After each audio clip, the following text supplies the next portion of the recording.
El sol de la tarde caía sobre el pavimento caliente mientras el eco de unas risas lejanas se mezclaba con el ladrido de algún perro del barrio. No había prisa en aquel entonces. El tiempo parecía estirarse como el dulce que compartíamos entre amigos. Vivimos una infancia donde el horizonte no era una pantalla de cristal, sino la línea de cal de una cancha improvisada o la copa de un árbol que desafiaba nuestra valentía. Nuestras rodillas siempre lucían las marcas de una libertad que hoy parece de otro planeta.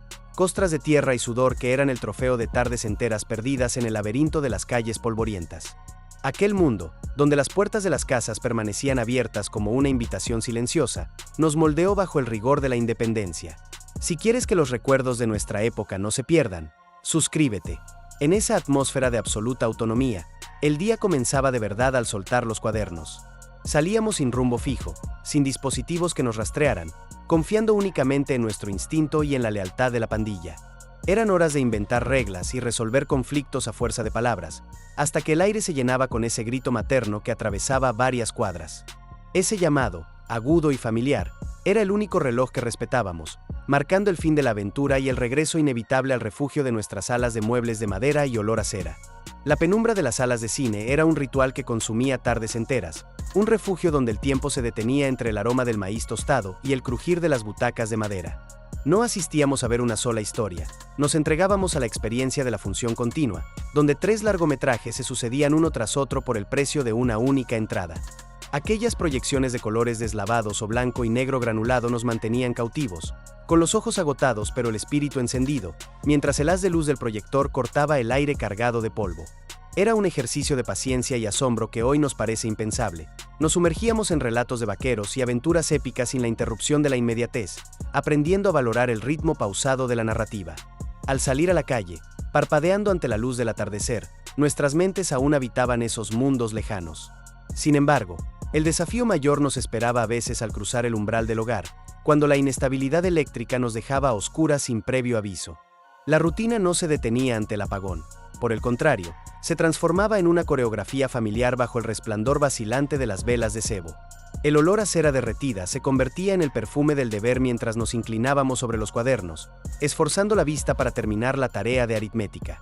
Para nuestros padres, que habían conocido la austeridad de las lámparas de queroseno, la oscuridad no era una excusa para el ocio, sino un recordatorio de que la voluntad debía ser más fuerte que cualquier carencia. En esa penumbra, las sombras proyectadas en las paredes de cal parecían cobrar vida, y las conversaciones familiares adquirían una profundidad que la luz eléctrica solía disipar, enseñándonos que la calidez del vínculo humano era nuestra fuente de guía más confiable. El sonido metálico de una campana rompiendo el silencio denso de la siesta era la señal que todos esperábamos con el corazón latiendo con fuerza. A lo lejos, el carrito de madera, pintado con colores vivos que el sol había empezado a cuartear, se acercaba lentamente bajo el mando del heladero del barrio. Correr hacia él con un par de monedas sudadas en la palma de la mano era nuestro rito de pasaje cada tarde de verano. Aquellas paletas de agua, de tonos tan vibrantes que desafiaban a la naturaleza, no eran solo un dulce, eran trozos de hielo cristalino que nos teñían la lengua de carmesí o verde esmeralda. El ritual de elección frente al vidrio empañado por el frío, mientras el hombre de manos curtidas y húmedas extraía nuestro tesoro, se vivía con una intensidad casi religiosa. Saboreábamos cada centímetro, sintiendo como el frío nos entumecía los labios hasta llegar a ese palito de madera que chupábamos con insistencia, tratando de rescatar la última gota de esencia azucarada. Sin embargo, esa misma agua que nos daba alivio en las tardes de calor se convertía en un desafío doméstico cuando llegaba la hora del aseo. La ausencia de calentadores automáticos transformaba el baño en una labor de ingeniería y paciencia liderada por nuestras madres. El aroma del vapor llenando la cocina mientras las ollas más grandes de la casa burbujeaban sobre la estufa es un recuerdo que aún conservamos en la piel. Verter esa agua hirviente en la tina de plástico y templarla con precisión casi quirúrgica nos obligaba a comprender, desde muy pequeños, el valor del esfuerzo ajeno. Sumergidos en aquel espacio reducido, con el cuerpo encogido para aprovechar el calor residual, aprendimos que el bienestar no era un derecho gratuito, sino una construcción artesanal. La toalla áspera que luego nos frotaba con vigor, dejándonos la piel encendida y un aroma limpio a jabón de barra, cerraba una jornada donde cada recurso era cuidado con una reverencia que hoy, en la era del desperdicio, nos resulta profundamente nostálgica y necesaria. Nuestras mentes funcionaban como depósitos de rimas y métricas, forjadas en una época donde la memoria era el cimiento de todo saber. Aún podemos evocar la sequedad en la garganta y el temblor ligero en las piernas al pararnos en el estrado frente a toda la escuela, con cientos de ojos fijos en nuestra figura pequeña. Debíamos recitar estrofas interminables, poemas que evocaban héroes y paisajes lejanos, manteniendo la entonación perfecta mientras el polvo bailaba en los rayos de luz que cruzaban el salón. El verso debía fluir con la cadencia de un río, y esa exigencia nos regaló la capacidad de habitar las palabras, de sentirlas vibrar en el pecho mucho antes de que el tiempo nos explicara su significado. Aquella disciplina, que a veces nos robaba el sueño en las noches previas, terminó convirtiéndose en nuestra biblioteca más íntima, un refugio de voces clásicas que aún hoy, décadas después, podemos convocar con solo cerrar los ojos. Esa misma noción de permanencia y resistencia se reflejaba en las telas que cubrían nuestros cuerpos diariamente. El uniforme escolar no era una prenda de temporada sujeta a los caprichos de la moda, sino un legado textil diseñado para desafiar los años y los juegos más rudos en el patio. Recordamos bien el roce áspero de la lana sobre la piel y aquel cuello almidonado que nos obligaba a mantener una postura erguida durante las ceremonias. Comprar un uniforme nuevo era un evento familiar de gran peso. Se elegía siempre varias tallas por encima de la nuestra, esperando que el crecimiento hiciera su trabajo mientras caminábamos con las mangas dobladas. Las marcas de nuestra infancia quedaban grabadas en los parches de las rodillas y en las costuras reforzadas que unían los codos desgastados por el roce de los pupitres. Heredar la chaqueta de un hermano mayor o un primo no era motivo de queja, sino un rito de pertenencia que nos integraba a una cadena de esfuerzos compartidos. En aquel patio de recreo, donde todos lucíamos el mismo color deslavado por los lavados constantes y los mismos remiendos hechos con hilo grueso, la verdadera distinción no radicaba en la novedad de la ropa, sino en la fuerza de una identidad colectiva que no necesitaba de lujos para sentirse digna y orgullosa. La escasez de recursos en nuestras aulas no se vivía como una carencia, sino como una oportunidad para el aprendizaje mutuo. Los libros de texto, esos pesados volúmenes de hojas amarillentas y tipografía sobria, eran bienes preciosos que rara vez pertenecían a un solo niño. Compartir un ejemplar entre 3 o 4 compañeros era la norma absoluta, y aquello transformaba el estudio en una reunión social necesaria alrededor de la mesa de la cocina, bajo la luz tenue de una bombilla solitaria. Recuerdo vívidamente el olor del papel de estraza o del periódico viejo con el que forrábamos las portadas para protegerlas del paso del tiempo y del roce constante de nuestras manos sudorosas. Cada libro era un mapa que recorríamos juntos, amontonando nuestras cabezas sobre las páginas, siguiendo el renglón con un solo dedo índice mientras la voz de uno de nosotros guiaba al resto en la lectura. No podíamos permitirnos el lujo de subrayar frases ni de doblar las esquinas para marcar el progreso. Aquel objeto debía permanecer intacto para el siguiente grupo, para el siguiente año o para el hermano menor que ya venía detrás. Esa convivencia forzada por la necesidad nos enseñó, sin necesidad de sermones, que el conocimiento no era un trofeo individual, sino un banquete compartido donde la generosidad y el cuidado del bien ajeno eran los ingredientes principales. Cuidábamos aquellas páginas con una devoción casi mística, conscientes de que en su interior residía la llave de nuestro futuro, protegida por capas de papel rústico y el nombre de los dueños anteriores escrito con caligrafía impecable en la primera página, como una genealogía del saber que nos vinculaba a quienes habían estado allí antes que nosotros. Esa misma noción de respeto y estructura inamovible alcanzaba su punto máximo al llegar el domingo, el día en que el mundo parecía detener su rotación habitual. El séptimo día no nos pertenecía a nosotros ni a nuestros juegos. Era un territorio gobernado por la fe, la familia y una tradición que no admitía discusiones. El despertar dominical tenía un aire distinto, un silencio denso que solo se rompía con el sonido de las campanas llamando a la primera misa. No había espacio para la ropa remendada ni para los pies descalzos. Nos enfundábamos en nuestras mejores galas, aquellas prendas guardadas celosamente en el armario y que olían a naftalina y a limpieza extrema.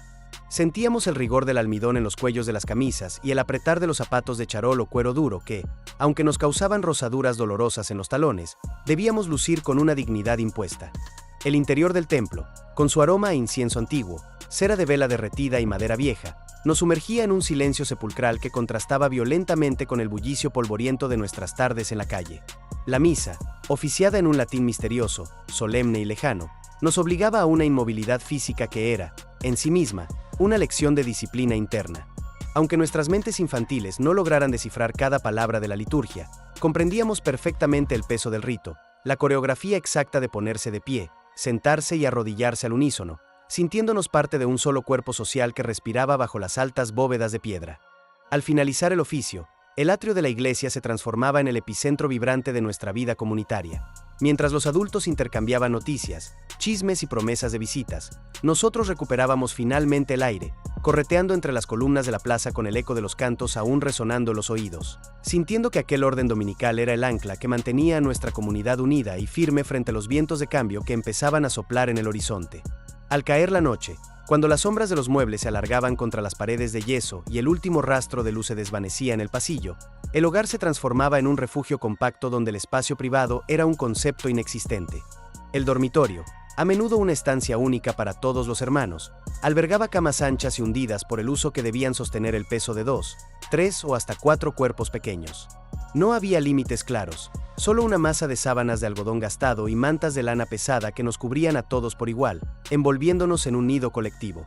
Aprender a dormir en aquellas condiciones era un ejercicio de contorsionismo y diplomacia silenciosa. Cada uno encontraba su rincón, su ángulo exacto para encajar las piernas entre las del otro, formando un rompecabezas humano que respiraba al unísono bajo el techo de vigas de madera. En las crudas noches de invierno, cuando el frío se colaba sin permiso por las rendijas de las ventanas y el vaho de nuestra respiración era visible en la penumbra, aquel amontonamiento era nuestra única y más efectiva calefacción. Nos buscábamos instintivamente, como cachorros que se agrupan para conservar la vida, sintiendo el calor reconfortante de la espalda del hermano mayor o la agitación suave del más pequeño contra nuestro hombro. Aquel contacto físico, constante y natural, tejía un lazo de seguridad que ninguna habitación individual, por más lujosa que sea, podría emular jamás. Sabíamos, incluso la profundidad del sueño, que nunca estaríamos solos frente a los miedos de la infancia. Sin embargo, el mismo escenario se transformaba en un campo de batalla táctico cuando el rigor del verano convertía la habitación en un horno de paredes calientes que irradiaban el sol acumulado durante el día. En esas noches asfixiantes, el roce de la piel ajena se sentía como una intrusión insoportable y la lucha por el borde de la cama, el lugar más cercano a la corriente de aire que apenas entraba por la ventana entreabierta, desataba disputas territoriales que se resolvían con patadas sordas y susurros de protesta bajo la sábana. Peleábamos por la esquina de la almohada de plumas, por el escaso aire que movía un ventilador metálico que zumbaba con monotonía en un rincón, pero incluso en medio de esas quejas y sudores, estábamos recibiendo la lección más valiosa de nuestras vidas.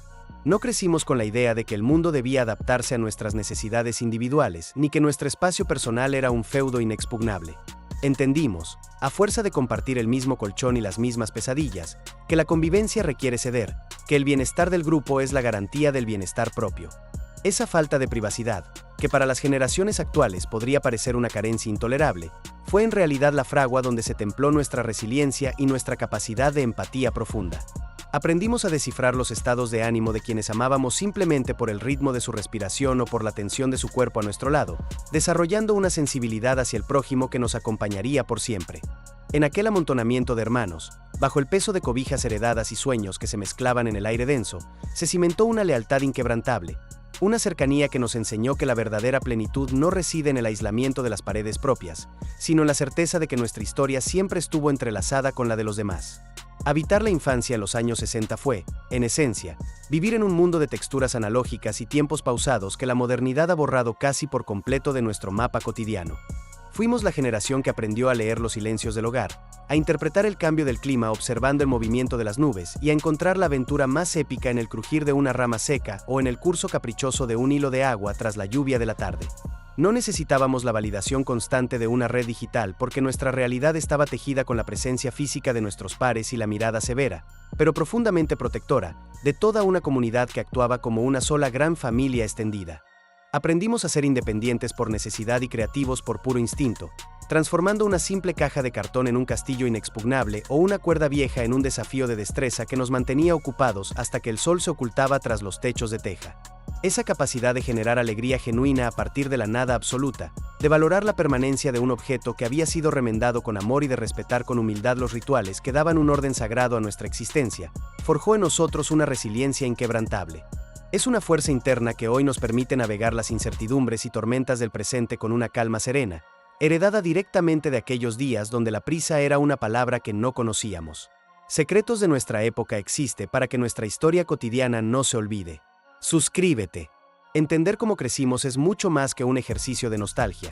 Es asomarse a las raíces mismas de nuestra identidad y comprender por qué nuestra visión del mundo está cimentada en el valor del esfuerzo, la gratitud profunda por lo pequeño y un sentido innegociable de lo colectivo. Los recuerdos de esa década no son meras anécdotas para el entretenimiento ligero, sino los planos detallados de una arquitectura humana que privilegiaba el vínculo real sobre la conexión virtual. Somos el resultado vivo de esas tardes de fútbol bajo la lluvia, de esas tareas escolares resueltas a la luz vacilante de las velas y de la calidez inigualable de una cama compartida con nuestros hermanos. Vivencias que nos grabaron a fuego que la verdadera plenitud reside en los momentos que compartimos y no en los bienes que acumulamos. Por eso, antes de que el inexorable paso del tiempo termine por desdibujar los bordes de estas memorias preciosas, los invitamos a acercarse a quienes vivieron esos años con intensidad. Escuchen sus relatos con la misma atención reverente con la que nosotros oíamos las radionovelas en la penumbra de la sala. Pregunten, indaguen y rescaten esas historias que aún laten en las manos y en el alma de nuestros mayores, pues en ellas se encuentra la brújula que puede guiarnos de vuelta hacia lo verdaderamente esencial en nuestras vidas. Compartan este viaje emocional con aquellos que aún guardan en su memoria el aroma de los años 60, para que nunca olvidemos de dónde venimos y el valor incalculable de nuestra memoria compartida. Esto fue Mundo Retro, el lugar donde el eco de nuestro pasado sigue vibrando con la fuerza de un recuerdo que se niega a morir.